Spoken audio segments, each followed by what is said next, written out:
I think the first interesting thing for me, and this was back in the early 1970s, was that the early dance movement in the United States wasn't really that big yet.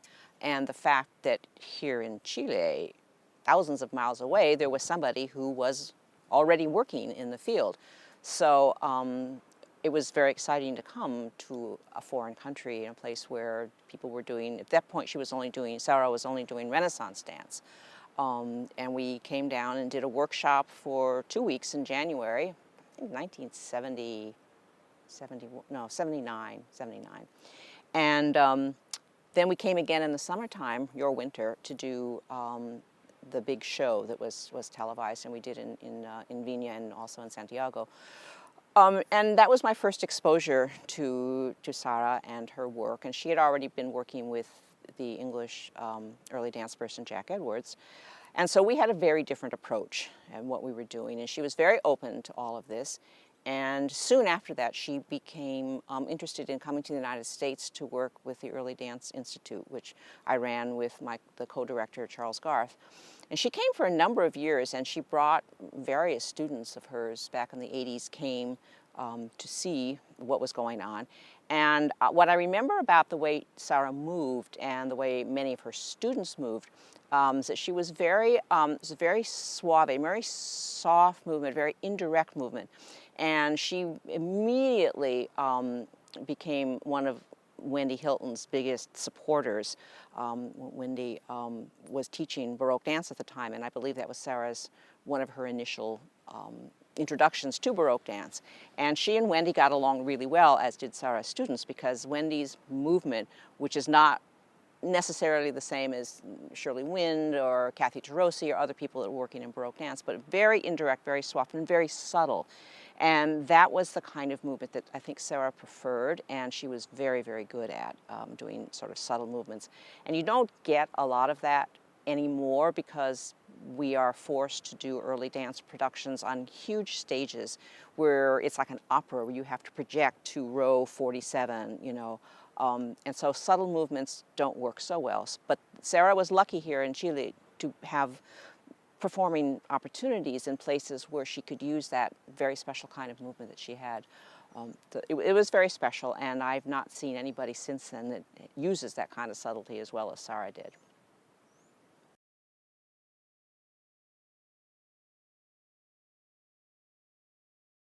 I know only pretty much what happens in universities in the United States. And it's true. I mean, dance history, the history of dance, has become a very minor course. Everybody's required to take it, but I remember when it used to be 1 year. You'd have, 1 year of twice or 3 times a week of dance history. But I don't know of a single solitary place, even the ones with the big dance departments, where you have more than 1 semester and when you're doing that and you're starting out with, the very first dance of whenever, and you have to cover historical dance, and you have to cover the entire history of ballet, you have to cover the entire history of folk dance, and not even to speak of, ethnic dance from all over the world. I know this because I taught for a semester at the University of New Mexico, and you can't spend more than, I spent a little bit more time on Renaissance and Baroque dance because it's what I love and what I know best. But I spent 1 3-hour class doing, Renaissance, Baroque, and 19th century social dance.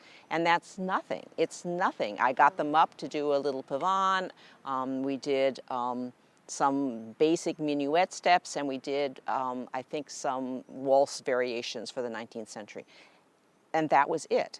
And it's not taught in many places. There are not that many workshops anymore. There are some. Kathy Tarosi, actually Catherine Tarosi, I should give her proper name, of the New York Baroque Dance Company, does a lot of work. And she has a big workshop in the summertime. She's having one this summer of 2016 with Ana Yepes, is coming to do a big thing on the history of Spanish and Portuguese Baroque dance. Catherine goes to Europe quite often to teach. But in terms of a younger generation, it's not really happening the way it happened for us. The students that are coming up now, and Catherine has lots of students in her classes, but they are mostly modern dance or ballet trained dancers, and they're not particularly interested in doing a minuet, and they're not particularly interested in doing a galliard. What you can get their attention is if you show them these things, and then and Catherine is very good at this, and then you show them how they might work this into their own choreographies, for example. So it's not really pure Baroque dance. It's not pure Renaissance dance or pure 19th century dance. It's kind of an introduction to, this is some of the movement that might have happened back, in the 16th or 18th centuries.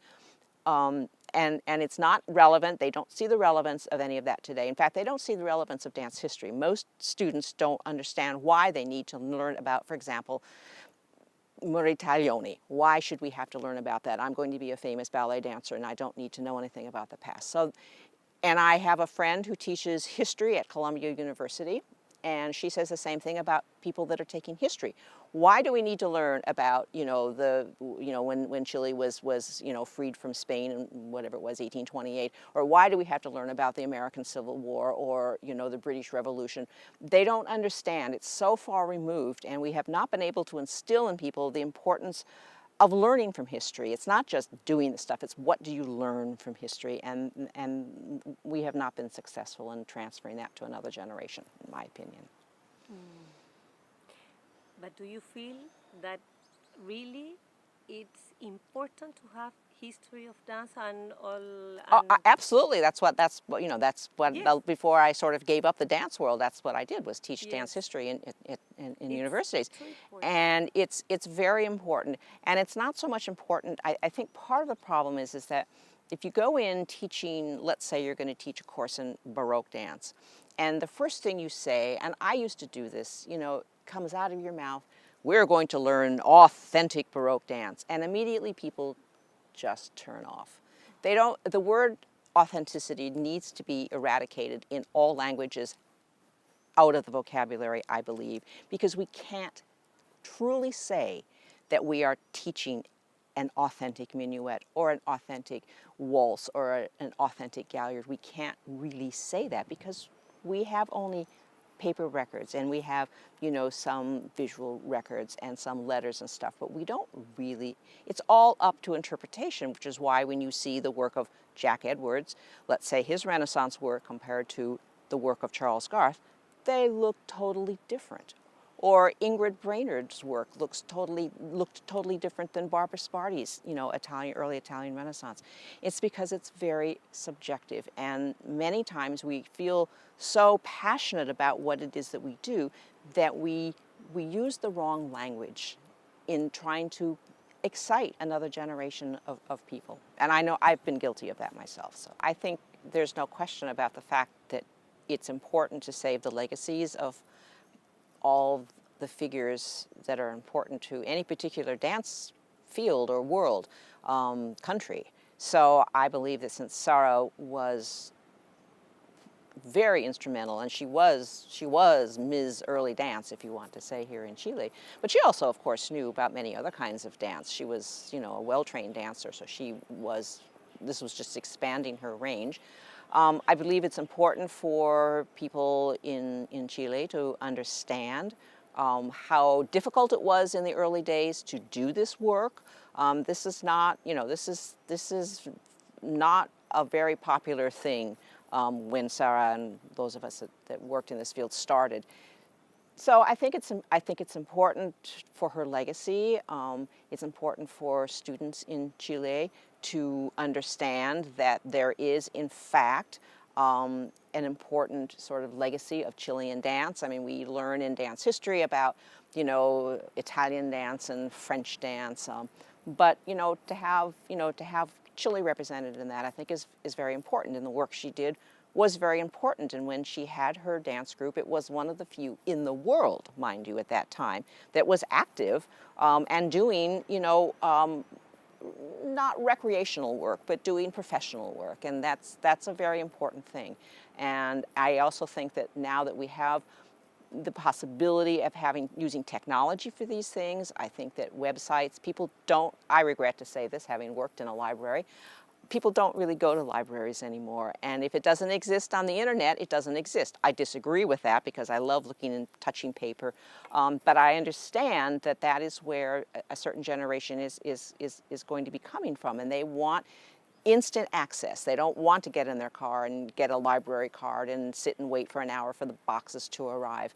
And I see this, that this is the way, it's the wave of the future, it is the future. So unless, and you can't digitize everything, I understand that. So as a curator, it's really important to pick those objects or those pieces of paper, analog paper, that are going to be most important, are going to most demonstrate, the good work of whatever subject you're putting up on the web. But it took me a long time to come to say this because I worked at the Library of Congress, and I dealt in archival materials, and it's just it's sad to see, but it's my older generation speaking. I mean, I love libraries, I love paper.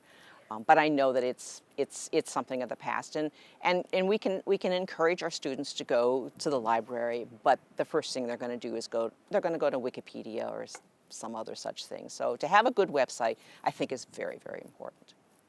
We learn. We go to school. We learn our theater art. We learn our music. We learn our dance, and then when we graduate, or we go on and we finished our studies, the reality sets in. Our parents are no longer supporting us. We don't have our little college jobs, but we have to find a way to satisfy our soul by doing the thing that we love most, for example, dancing, yet also being able to pay the bills, to pay your rent, to buy food to eat. So I think that in this day and age, in this culture, in this Western culture, I'm saying in general, it's becoming more difficult because it's not considered a kind of career path that many parents want their children to follow because it leads to heartbreak and poverty.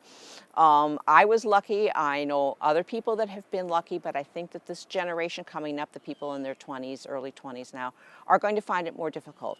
Not that many dance schools are available to teach ballet or modern dance, or music schools to teach little girls to play the piano. It's not as an important part of our culture as it was, say, when I was growing up or when Sara was growing up. I mean, my parents didn't think twice about, but my sister and myself, we had to have music lessons, we had to have dance lessons, although my sister was exempted because she was really bad. So, I mean, but that kind of thinking is not so prevalent in today's people. So I think it's very, very hard to say, this is what you should do. I think that whatever it is you do, you need to document it, and not only for your own self to remember what you've done, but to pass the information on to your children. Because if you've documented what you've done as let's say a dancer and a choreographer, you can show your children, and they may become enthused and will want to follow in the same kind of path. But in terms of an economic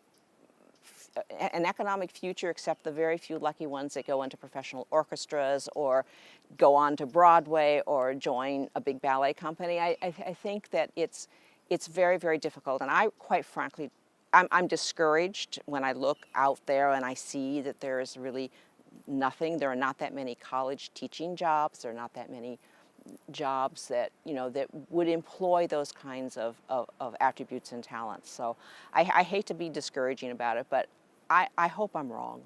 I mean, I think that modern dance is always going to be what it is. I don't think that people should try to reinvent the wheel, because that's why you study dance in college. There you get to look at you get to either see the Martha Graham Company, or you see films of Martha Graham dancing on a video, and you reinterpret it or you copy it, or it's probably not considered great choreography, but I think it's a learning process, and I think you need to learn all styles. I think that dance history should be taught that way. I think that everybody should be required to learn, apart from Graham's Appalachian Spring, maybe Beach Birds or something from Cunningham. I think breakdancing is something everybody needs to try. Baroque dance, Renaissance dance, folk dance. I think that you need to get this to understand movement or to understand history, you need to feel it in your body. And even if you don't feel it correctly, I would never become a great Bulgarian folk dancer. But that doesn't mean that I shouldn't at least experience the music and moving to with those kinds of, you know, very strong gestures that Bulgarian folk dance has. So I think that it's very important. I can't say how the trends are going to go. I mean, if you look at modern dance, it's a contemporary dance today, and you look at films and videos of contemporary dance 25 years ago, and there's a huge difference. Even doing, if you look at, Graham is a good example because we have much documentation of her early company doing, you know, Legend of Judith or whatever. And if you look at the way the dancers are interpreting that today, it's completely different. And I suspect Graham would be rolling in her grave because more and more dancers are specifically ballet trained. And this makes for better technique. Absolutely, the Graham dancers have got the best technique, as well, Cunningham, before that company folded. Wonderful, wonderful technique based on ballet. So when they approach contemporary dance, even contemporary dance from the 30s, it looks very, very different. So I think that trend is going to continue. I think that, you know, ballet actually then, because there are fewer really true, I say true, like George Balanchine, ballet choreographers, more and more big ballet companies are getting people like Mark Morris or David Parsons or, you know, William Forsythe to come and do work for them, and their work is specifically contemporary. So then again, you take this contemporary mode and you put it on a person who spends most of their time on point. So I see that this crossover is, and I think that's an important crossover. So I think that the lines between what we call contemporary dance and ballet are getting closer and closer. And at some point they will probably merge, and it won't matter. We won't have to say, well, I'm going to a ballet performance tonight, or I'm going to, you know, a contemporary modern dance performance tonight. So that's what I see. And I see more things like breakdancing having, you know, influenced street dancing. Ballroom dancing certainly has already made an impact, you know, in the dance world. So I see just more of a blending of styles.